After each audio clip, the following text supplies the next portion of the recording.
اور اس کے بعد ان کو خوف اس بات کا ہے کہ ان کی چوریاں. اب آپ دیکھیں کہ کل کی جو میٹنگ ہوئی ہے اپنا زماں پارک میں، وہاں پہ 3000 ارب کا جو ہے وہ ایلیگیشن لگا ہے موجودہ وزیر اعلیٰ پنجاب پہ، اس کے برخوردار پہ اور اس کے فرنٹ مین ایاز نیازی کے اوپر.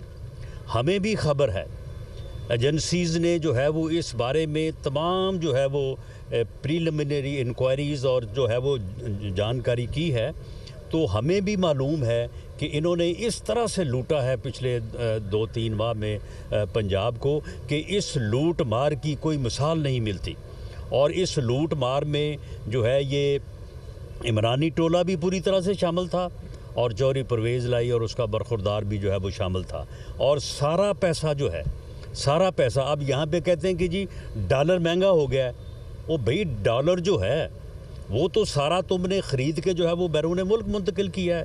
یہ ساری سمگلنگ، یہ ساری منی لانڈرنگ جو آپ نے پچھلے 2-2.5 ماہ میں کی ہے، یہ جب ساری چیزیں سامنے آئیں گی تو پھر یہ ایک بات جو ہے یہ آپ کے اوپر ثابت ہوگی کہ اس مہنگائی کے ذمہ دار آپ ہیں، اس ڈالر کے مہنگا ہونے کے ذمہ دار آپ ہیں، اس منی لانڈرنگ میں آپ ملوث ہیں. تو پھر جب ساری چیزیں سامنے آئیں گی تو پھر عوام کو جب آپ کا مکروہ چہرہ ہم کھول کے جو ہے وہ دکھائیں گے تو پھر آپ کی پاپولیرٹی کا نہ صرف جو ہے وہ بھانڈا پھوٹ جائے گا بلکہ لوگوں کے غم و غصے کا اور لوگوں کی جو ہے وہ ایک ایسی مار کا تم جو ہے وہ سبب بنو گے کہ جو اس سے پہلے جو ہے وہ کسی کا حشر جو ہے وہ نہیں ہوا ہوگا. سن لیں تو کل جو ہے یہ ہم نہیں الزام لگا رہے. ہم نے تو ابھی تک یہ ساری انکوائری جو ہیں، یہ ساری جو ہیں وہ کاغذات میں موجود ہیں اور ہمارا یہ خیال تھا کہ یہ لوگ یہ واپس آئے مونس علائی صاحب اور آ کے اپنی بات کا جواب دے. ان کو کویشچن پٹ کیا جائے گا کہ یہ آپ کے اعمال ہیں، بتائیں اس میں آپ کا کیا موقف ہے، اور اس کے بعد آگے قانون اپنا راستہ لے گا. لیکن اب یہ خود ہی چور جو ہے یہ کل آپس میں دست و گریباں ہوئے ہیں. انہوں نے ان کو کہا ہے کہ جی آپ نے 3000 ارب روپیہ جو ہے وہ لوٹ کے آپ لے گئے ہیں، اور انہوں نے ان کو کہا ہے کہ جناب آپ نے اس سے بھی جو ہے وہ زیادہ جو ہے وہ لوٹا ہے. تو یہ ہے ان کا صحیح معنوں میں مکروہ چہرہ جو عوام کے سامنے جو ہے وہ عیاں ہوگا. اور میں سمجھتا ہوں کہ یہ اسمبلی کا جو ہاؤس ہے، یہ ہاؤس جو ہے یہ ایک پبلک ہاؤس ہے اور اس میں پارلیمنٹیرینز کو کسی صورت پہ میں نہیں روکا جا سکتا. میں حکومت کا حصہ ہونے کے ساتھ ساتھ میں ایک پارلیمنٹیرین ہوں، اس لیے میں سمجھتا ہوں کہ اسپیکر صاحب نے اور چیف منسٹر صاحب نے جو یہ حکم دیا ہے یہ غیر آئینی ہے، غیر قانونی ہے. انہیں اسے فی الفور جو ہے وہ واپس لینا چاہیے. انہیں یہ معلوم ہونا چاہیے کہ جس آئین اور قانون کے تحت وہ اپنے عہدوں پہ برا جمع ہیں یا مسلط ہیں، اسی آئین اور قانون کے تحت میں بھی ایک پارلیمنٹیرین ہوں. میرے ساتھ جو دوسرے دوست کھڑے ہیں وہ بھی پارلیمنٹیرین ہیں. عطا تارڑ جو ہے وہ ایک وفاقی مشیر اور وزیر ہے.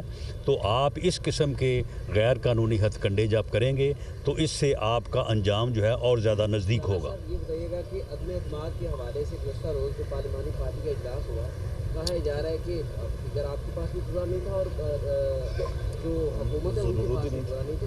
تو ان حالات میں جب فگر پورا نہیں ہے تو اعتماد کو کیسے آپ کامیاب ہوتا ہے؟ دیکھیں معاملہ یہ ہے کہ ہم نے تو کبھی بھی یہ نہیں کہا کہ ہمارے پاس فگر جو ہے یا ہمارا نمبر 186 ہے.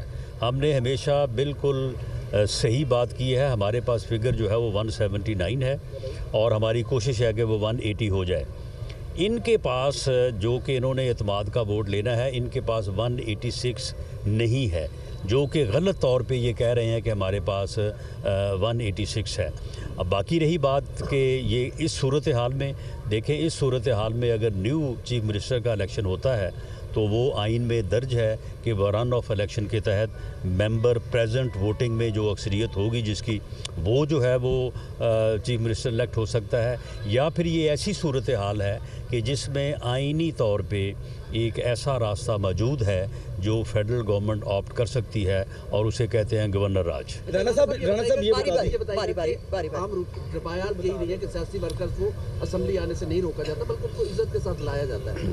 کیا چیز ہے جو آپ سے اور عطا تارڑ سے حکومت چھپانا چاہ رہی ہے کہ آپ کو باہر رکھ کے وہ کیا کرنا چاہ رہے ہیں؟ میں سمجھتا ہوں کہ یہ بالکل جو ہے یہ ان کا یعنی بوکھلاہٹ ہے، اور حالانکہ ہم نے اپنی پارلیمانی پارٹی کے لوگوں سے ملنا ہے، کل بھی ہم ان سے ملے ہیں، اور اسمبلی کی کارروائی بھی ٹھیک ہے، احتجاج کرنا ایک جمہوری حق ہے ہر ممبر کا، لیکن اس کے علاوہ انہوں نے اپنی جو ہے وہ لیجسلیشن کی ہے، اسمبلی کی کارروائی جو ہے وہ چلتی رہی ہے۔ تو ایسی صورتحال میں اس قسم کی بوکھلاہٹ جو ہے میں سمجھتا ہوں کہ ان کو ان کے انجام کے اور زیادہ قریب کرے گا۔ رانا صاحب یہ بتائیے گا کہ بوکھلاہٹ کا سلسلہ جو ہے یہ روزانہ کی بنیاد پہ اگر روکا گیا پھر آپ کا لاہے عمل کیا ہوگا؟ پارٹی کس طرح جو ہے نہیں دیکھیں، اس میں جو ہے وہ اگر یہ روکتے ہیں تو یہ ایک غیر آئینی اور غیر قانونی عمل ہوگا، اور ہم یہ توقع کرتے ہیں کہ سیکورٹی کے جو اہلکاران جو آفیسرز ہیں وہ ان کے اس غیر قانونی حکم کو نہیں مانیں گے۔ رانا صاحب یہ بتا دیجیے گا، بظاہر بوکھلاہٹ تھی جس کی وجہ سے آپ لوگوں کو روکا گیا ہے، آج بھی یہ اعتماد کا ووٹ لینے کے لیے نہ تیار ہیں اور نہ لینا چاہتے ہیں۔ کل بڑی اہم پٹیشن ہے، آپ لوگوں کی قانونی تیاری کیا ہے؟ کس طرح سے اگر یہ عدالت کی نہیں سن لیں، اگر یہ آج کوئی داؤ لگا کے کوئی ہیرا پھیری نہیں کرنا چاہتے تو آپ مجھے بتائیں کہ کل اتنی لیجسلیشن کرنے کے بعد آج اجلاس رکھنے کی ضرورت کیا تھی؟ آج کا اجلاس انہوں نے رکھا ہی اس لیے ہے کہ آج کوئی نہ کوئی جو ہے نا وہ ہیرا پھیری کوئی داؤ لگانے کی کوشش کریں۔ ہم بھی پوری طرح سے جو ہے وہ ویجیلنٹ ہیں۔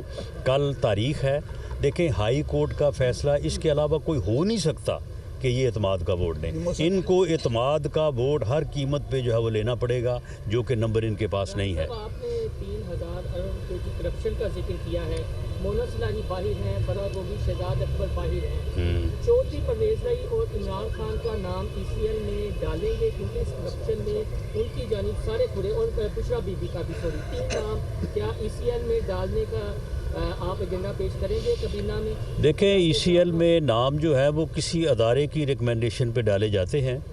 ایف آئی اے اور نیب کا ادارہ جو اس بارے میں انکوائری کر رہا ہے، ان کے طرف سے ریکویسٹ آئی تو وفاقی حکومت جو ہے وہ ان کا نام ای سی ایل میں ڈالے گی۔